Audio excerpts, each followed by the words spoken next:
Hai semua, kembali ke Black Stories. Seorang gadis muda dengan pengalaman hidup buruk berhadapan dengan kelompok teroris yang menculik anjingnya. Tapi sepertinya para teroris itu salah orang.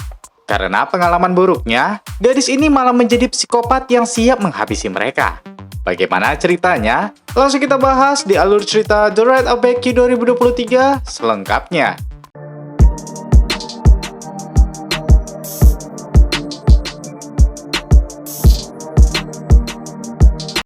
Cerita dimulai dengan kedatangan seorang wanita bernama Elena ke rumah Tuan dan Nyonya Gibbs. Tujuan kedatangan Elena adalah untuk mengantarkan seorang remaja perempuan bernama Becky untuk diadopsi oleh keluarga itu. Becky membawa seekor anjing bernama Diego. Mereka bilang kepada Becky agar lebih akrab ia bisa memanggil mereka dengan nama mereka saja, yaitu Ted dan Alice. Namun sebenarnya, nama asli gadis itu bukanlah Becky. Ia harus bersandiwara untuk mendapatkan orang tua asuh. Saat makan malam, orang tua asuh Becky bilang kalau mereka berencana memasukkan dia ke sekolah terbaik yang memiliki pengajaran agama yang taat. Lalu Ted bilang kalau kepala sekolah baru di sana bernama Sergio memiliki seorang anak perempuan yang seusia dengan Becky. Ia akan belajar satu kelas dengan Becky, namun dia menggunakan kursi roda. Becky pun membuat mereka terkesan dengan bilang kalau ia bisa menghabiskan waktu di gereja bersama anak itu, atau bisa masuk kelompok remaja gereja. Ketika ingin makan, Becky bilang kalau dia ingin agar mereka berdoa dulu. Kedua orang tua asuhnya sangat bahagia melihat perilaku Becky. Saat ingin tidur, Alice bilang kepada Becky kalau ia butuh sesuatu, ia bisa memanggilnya di kamar sebelah. Lalu saat Alice ingin keluar kamar, Becky memanggilnya dengan sebutan ibu. Alice sangat bahagia mendengar itu. Namun setelah Alice pergi, Becky pun menunjukkan sifat aslinya. Diego, come.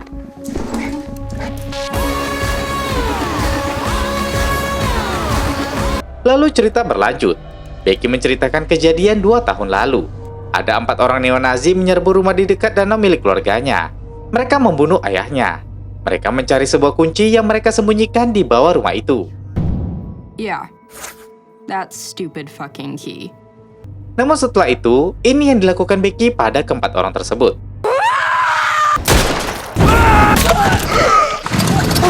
Sekarang usia Becky 16 tahun, dan ia telah kabur dari 3 rumah asuhnya.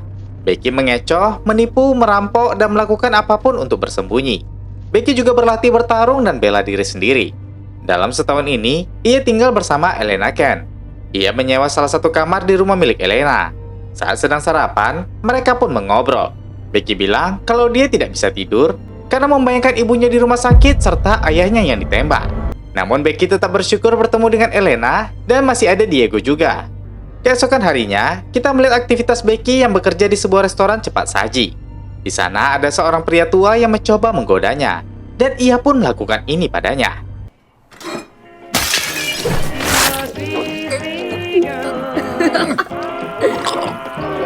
Namun itu hanya hayalannya saja. Tepat pukul 3 sore, ia pun selesai bekerja dan pulang dengan menggunakan sepeda.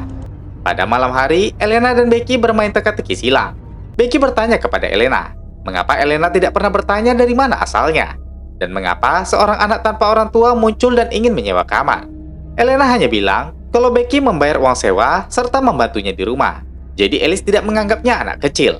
Lalu Alice juga menceritakan kalau ibunya meninggal saat ia berusia 9 tahun. Ayahnya seorang pemabuk. Lalu Alice meninggalkan rumah saat usianya 15 tahun. Setelah selesai bercerita, mereka mendengar berita di radio. Berita itu tentang sekelompok orang yang menyebut dirinya manusia mulia sedang menuju ke Fillmore. Pihak berwenang mengantisipasi resiko kekerasan dengan meningkatkan pengamanan untuk Senator Annie Hernandez.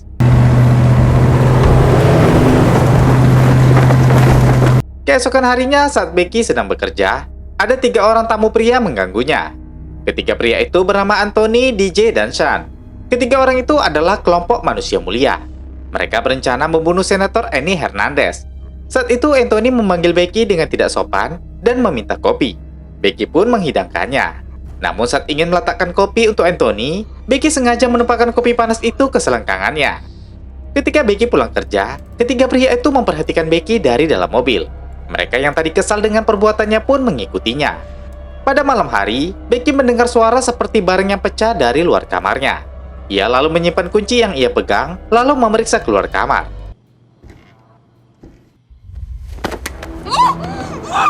Anjingnya Diego pun datang. Dan saat ingin menyerang Anthony, DJ datang lalu menyerang Diego. DJ mendodongkan senjata api ke arah Becky. Saat ketiga orang itu berhasil memojokkan Becky, Elena datang dan menodongkan shotgun ke arah mereka bertiga. Elena menyuruh DJ meletakkan senjatanya. Namun saat DJ meletakkannya, Anthony mengambil senjatanya.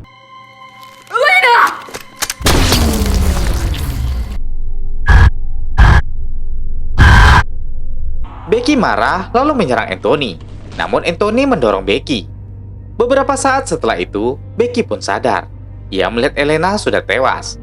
Ia pun teringat dengan kematian ayahnya. Kemudian Becky pun teringat dengan anjingnya Diego dan mencarinya. Namun Diego sudah tidak ada. Ketiga pria tersebut melarikan diri ke tempat persembunyian mereka. Tapi sepertinya salah seorang di antara mereka yang bernama San merasa takut dan tidak senang dengan perbuatan Anthony yang tega membunuh Elena. Di rumah, Becky pun membuka kotak yang berisi foto dan kenangan Elena. Setelah itu, Becky pun mengubur Elena di halaman belakang rumahnya. Ia merasa semua orang yang dia sayangi direnggut darinya. Mulai dari ibunya yang meninggal karena penyakit kanker, neo-Nazi yang membunuh ayahnya, dan sekarang Elena pun meninggal. Sekarang Becky memiliki dua tujuan. Yang pertama, menemukan anjingnya, dan yang kedua, membalaskan dendamnya kepada ketiga pria yang membunuh Elena. Ia pun pergi ke gudang dan mengambil beberapa perlengkapan. Ia mempersiapkan dirinya dengan pakaian dan peralatan serta senjata tajam. Saat di restoran sebelumnya, Becky mendengar salah satu dari mereka menyebut nama Daryl. Setelah mencari tahu, ternyata hanya ada dua orang saja di kota itu yang bernama Daryl. Ia pun mulai dari Daryl pertama yang tinggal di Jalan 2048 Denning. Setelah mendatangi Daryl yang pertama, ternyata dia hanya wanita tua yang menggunakan alat bantu oksigen untuk bernafas. Becky pun meninggalkannya karena tidak mungkin seorang wanita tua yang memiliki masalah dengan pernafasannya bersekongkol dengan ketiga pria itu. Ia pun melanjutkan dengan pergi mencari Daryl yang kedua. Orang tersebut tinggal di Jalan 4739 Koloni. Ia memiliki firasat kalau ini adalah Daryl yang ia cari, karena ia melihat bendera yang sama dengan bendera yang dibawa oleh ketiga pria itu. Namun rumahnya berada di seberang danau. Di dalam rumah itu, komunitas manusia mulia tersebut sedang berdoa agar besok mereka dilindungi dan melancarkan semua pekerjaan mereka, termasuk menghabisi Senator Annie Hernandez. Dan doa pun dipimpin oleh Daryl. Terlihat juga ada satu anggota lainnya yang bernama Twig ada di sana. Setelah itu, mereka pun mengobrol sambil makan.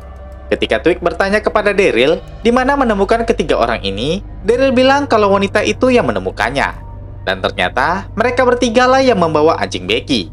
Becky mengendap masuk melalui jendela. Becky melihat banyak dokumen dan catatan di atas meja. Ia pun memfoto dokumen dan catatan itu.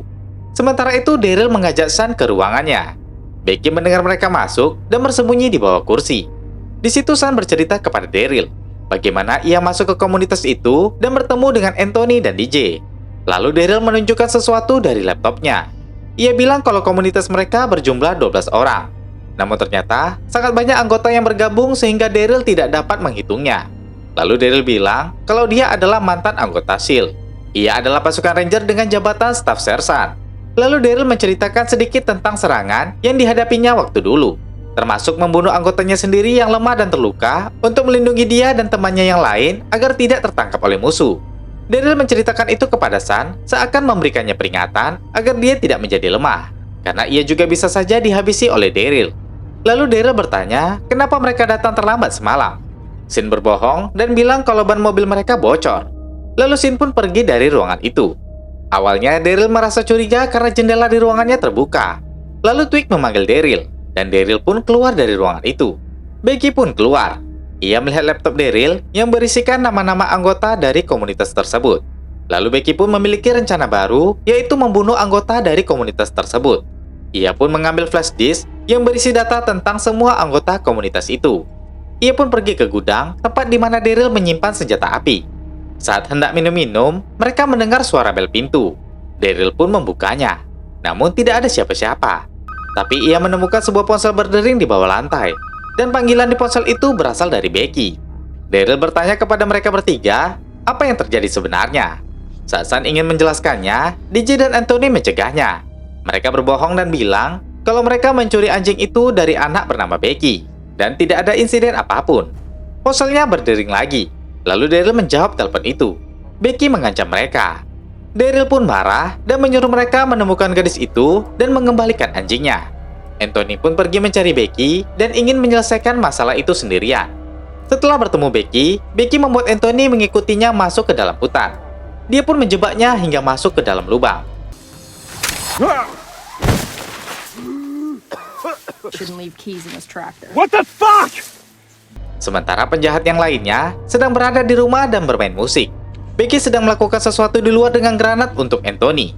Lalu Becky pun mengetuk pintu rumah mereka. Saat itu Daryl membuka pintunya.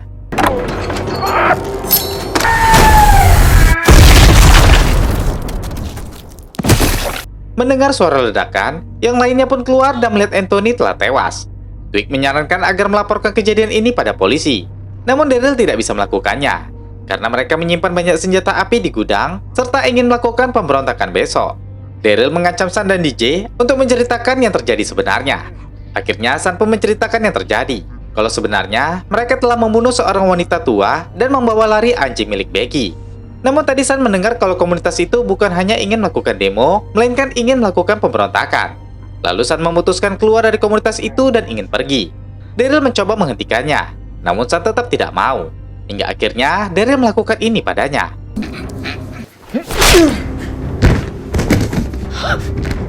DJ ketakutan melihat Sun tewas. Lalu Daryl mendekatinya dan bertanya, apakah dia manusia mulia?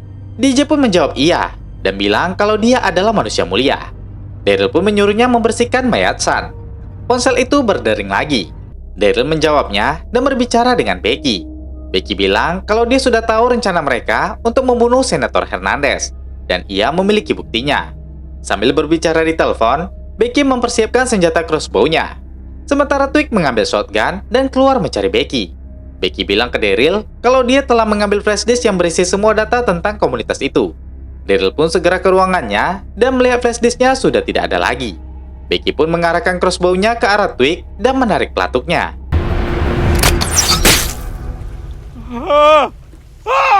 Twig pun masuk ke dalam rumah. Daryl menarik panah yang menembus pipi Twig. Twig yang kesal lalu mencoba mengejar Becky. Becky pun berlari ke arah gudang persenjataan milik Daryl. Eat shit, you little bitch! Sementara di dalam rumah, Daryl menyuruh DJ segera menangkap Becky. DJ pun berlari keluar, tapi bukan untuk menangkap Becky, melainkan ia masuk ke dalam mobilnya dan kabur dari situ. Sementara Twig berusaha mengejar dan menembak Becky. Twig pun menutup pintu gudang itu agar Becky tidak bisa keluar. Lalu Becky melemparkan bom asap ke arah Twig.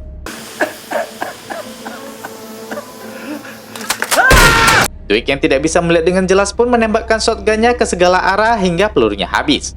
Karena merasa sesak, ia pun segera keluar dari tempat itu. Becky pun menaiki kendaraan seperti traktor. Tapi itu cuma bayangannya saja, karena ia tidak punya kunci traktor itu. Becky pun keluar sambil membawa parang. Saat akan membunuh Twig, Twig bilang kalau dia memiliki putra dan istri. Lalu Becky bertanya siapa nama anaknya. Twig gugup dan mengatakan Adolf. Becky tahu kalau dia berbohong. You gotta be fucking kidding me! Saat ia melakukan itu, Daryl ternyata menembaknya dengan suntikan bius, dan Becky pun pingsan. Saat bangun, ia sudah berada di dalam rumah dan dalam posisi terikat di kursi. Becky mencoba melepaskan tali ikatannya, namun Daryl bilang kalau ia menggunakan simpul pramuka, jadi Becky tidak akan bisa melepaskannya. Ia juga menemukan tas Becky, dan Daryl bilang kalau Becky telah mempersiapkan semua ini dengan baik. Daryl mengeluarkan semua isi tasnya dan meletakkannya di atas meja. Daryl juga menemukan kunci yang dimiliki Becky. Ternyata itu bukan sekedar kunci, karena kunci itu bisa dibuka, dan di dalamnya ada tulisan seperti koordinat. Daryl pun menyimpan kunci itu. Kemudian terdengar suara wanita dari luar. Daryl bilang kalau wanita itu sebenarnya sudah bertemu dengan Becky sebelumnya.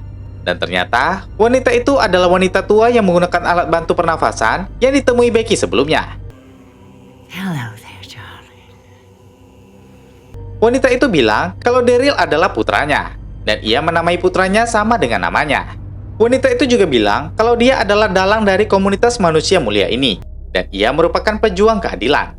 Wanita itu tanya, di mana Becky menyembunyikan flash disk itu. Lalu wanita itu memberikan dua pilihan. Yang pertama, Becky memberitahu di mana flash disk itu, setelah itu mereka akan membiarkan Becky pergi. Atau yang kedua, jika dia tidak memberitahukan di mana flash disk itu, wanita ini akan membiarkan putranya untuk menyiksa Becky. Namun Becky malah meludahinya. Melihat Becky yang berani dengan begitu bersemangat, wanita itu mengajak Becky untuk bergabung ke komunitas manusia mulia. Namun Becky menolaknya. Wanita ini menyuruh putranya membawa anjing Becky. Dia mengancam Becky akan menyakiti anjing itu. Akhirnya Becky menyerah dan akan memberitahukan di mana flash disk tersebut. Tapi Becky meminta agar mereka berjanji satu hal, yaitu saat Becky berhasil bebas dan saat ia membunuh mereka berdua, Becky meminta agar mereka berjanji untuk masuk ke neraka. Daryl pun tanya, bagaimana emangnya cara Becky untuk bebas? Girl Scout. God damn it. Ternyata Becky berhasil melepaskan sipul itu karena dia dulu adalah salah satu anggota pramuka. Wanita tua itu mengeluarkan senjata api dan menodongkannya ke arah Becky. Becky mencoba mengancam wanita itu. Kalau dia membunuh Becky, ia tidak akan menemukan flash disk tersebut. Wanita itu malah ingin membunuh anjing Becky. No! Wanita itu pun tewas. Becky ingin membebaskan anjingnya. Namun dia mendengar Daryl datang. Becky pun meninggalkan anjingnya sebentar. Melihat ibunya telah tewas, Daryl sangat marah. Ia pun mengeluarkan senjata api dan mengejar Becky. Becky berlari ke arah hutan, dan Daryl terus mengejarnya sambil menembakkan senjata api ke arahnya. Namun tidak satupun peluru itu mengenai Becky. Senjatanya pun kehabisan peluru. Daryl pun membuang senjatanya, lalu kembali mengejar Becky. Becky melihat sebuah tanda berbentuk wajah di pohon, lalu berhenti. Ternyata Becky sudah memasang jebakan.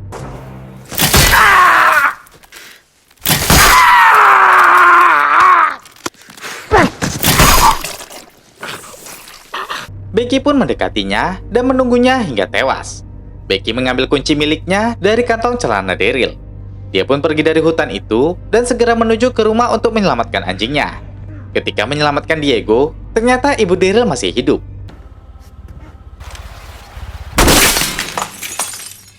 Ternyata tembakannya meleset, karena pisau yang menancap di kepalanya telah membuat matanya buta. Becky pun menyuruh Diego untuk menyelesaikannya. Attack. 24 jam setelah itu, Becky berada di kantor CIA dan memberikan bukti tentang komunitas manusia mulia kepada agen CIA bernama Kate Montana. Nama asli Becky sebenarnya adalah Rebecca. Kate menjelaskan kalau orang di daftar itu adalah teroris yang paling berbahaya di Amerika Serikat. Dan mereka telah menyebar di 50 negara, termasuk ke lembaga penegak hukum dan lembaga pemerintahan. Namun Rebecca yang seorang gadis berusia 16 tahun bisa menjatuhkan salah satu markasnya sendirian. Kate juga bilang salah seorang anggota dari komunitas itu yang bernama DJ Turner berhasil melarikan diri. Mereka harus segera menemukannya. Lalu Kate bertanya kepada Rebecca, apakah ia mau bergabung menjadi rekrutan termuda Badan Intelijen Pusat. Rebecca pun menjawab kalau dia mau bergabung. Lalu Kate bertanya lagi, apakah Rebecca siap mencari tahu tentang kunci yang memiliki simbol koordinat itu? Rebecca pun menjawab siap. Di suatu tempat, DJ sedang memperbaiki mobilnya. Ketika itu, polisi pun datang. Melihat kedatangan polisi, DJ pun mengambil senjata api. Ternyata polisi itu adalah Rebecca yang sudah bergabung dan sedang memegang roket launcher. Rebecca pun menembakkan roket itu ke arah DJ. Oh, fuck.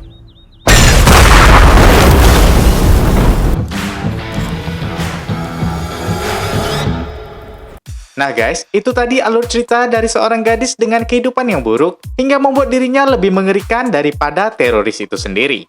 Nah, berikutnya masih banyak film-film thriller yang akan kita bahas. Jadi jangan lupa subscribe-nya ya. Oke, terakhir saya Jiwa. Terima kasih sudah menonton dan sampai jumpa di video berikutnya.